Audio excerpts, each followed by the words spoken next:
Hello guys, welcome back again sa ating YouTube channel, no, The Action Man. Una sa lahat, may galab shoutout po sa lahat ng mga kakampeng at sa mga hindi man mga kakampeng. Kung interesado ka sa bidyong ito, patapusin mo na hanggang dulo at huwag nyo nang kalimutan na i-like at i-share ang ating video para malaman naman ng iilan sa ating mga kababayan na nagtutulog-tulugan sa katotohanan.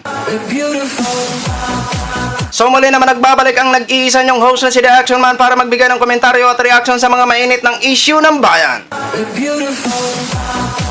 Sa ito mga ka-action, no, may gusto lang po ako na i-share, no? About po ito sa magkakaroon na yata ng problema ito si dating Pangulong Duterte. Oo. Sinasabi na nga po natin na siguro ito na siguro ang simula ng paniningil ng batas. Oo. Diba? Kasi ito si dating Pangulong Duterte ay sasampahan na siya ng kaso ni Franz Castro. Dahil nga po sa pagbabanta.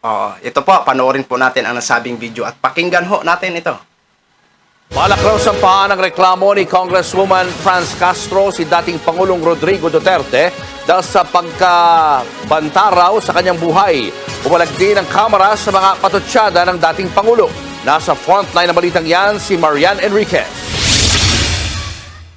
Dapat na raw itigil ni dating Pangulong Rodrigo Duterte ang mga paninira at pagbabanta niya sa buong Kamara at sa mga mambabatas. Ito ang nagkakaisang pahayag ng political party leaders matapos ang mga akusasyon ng dating presidente sa panayam sa SMNI. Sinabi kasi ni Duterte na ang Kamara ang pinakabulok na institusyon sa bansa. Sa joint statement ng Lakas CMD, PDP Laban, Nationalist People's Coalition, Nationalista Party, National Unity Party at Partyless Coalition Foundation. Sa pag-ungkat din ni Duterte sa pork barrel, nanindigan din silang unconstitutional ito at nirerespeto raw nila ang desisyon ng Korte Suprema.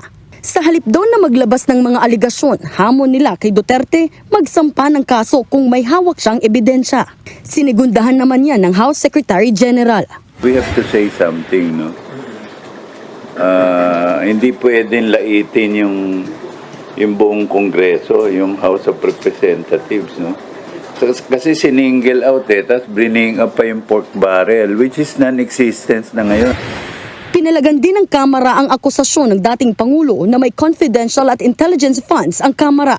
Pagdidiin ng Kamara, wala silang confidential funds, kundi extraordinary expenses lang ang meron sila. Transparent at ino-audit daw ito ng Commission on Audit. Lahat ng expenses ng congressman, tapos divided equally yun. Kunyari, 1.6 billion, tigpa 5 million yung mga congressman. Yan, pinapasok lahat yan, yung pangtulong nila sa constituents, hospitalization, mga victims of calamities, no?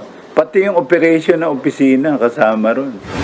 Panawagan din ng Kamara, itigil ni Duterte ang anumang pagbabanta sa sinumang miyembro ng institusyon. Sa parehong panayam kasi, nagbanta ang Pangulo sa mga komunista at kay ACT Teachers Party List Representative Franz Castro. Pero naka-private na ang video ng panayam nito sa social media. Magsasampa raw ng reklamong grave threat si Castro laban kay Duterte. May word kasi na patayin. Kaya yun yung worrisome at nakakatakot. Kasi alam naman natin si dating President Duterte, marant yan, nag-red tagging, nagbibilify, pero kakaiba ito ngayon, very extreme. And to think na hindi na siya presidente, baka nalimutan niya, wala na siyang immunity from suit. Bukas naman daw ang Kamara na bigyan ng security details Castro kung kailangan. Sa gitna nito, ipinagtanggol ni Senador Bato de la Rosa si Duterte. Kilala mo niya si President Duterte, mahilig yan sa figure of speech, di ba? Pumatay. Anong pinatay niya? Is it the person itself? Or the cause? Or the instrumentalities? Ano yung pinatay niya doon na sabi niyang pinatay? Di ba? Narinig na po natin at napakinggan na, nakita na po natin mga ka-action, no? Takot din pala si dating Pangulong Duterte. Bakit nyo po yung private ang inyong pagbabanta doon sa sa nasabing interview nyo sa SMNI? Kaso nga lang, narinig na po ng mga Pilipino ang nasabing pagbabanta. Kaya kahit i-private nyo lang po yun, at may mga voice record yata, lalo na si Mima Alicia, may voice record yun, di ba? Ini-vlog yun ni Mima Alicia. At ito naman si Bato, siyempre diehard na diehard. to the rescue naman to si Senador Ronald Bato de la Rosa. Di ba? Ganito na sila ngayon. Ganon yung mga Duterte. Mahilig naman talaga to mag-red tag si dating Pangulong Duterte.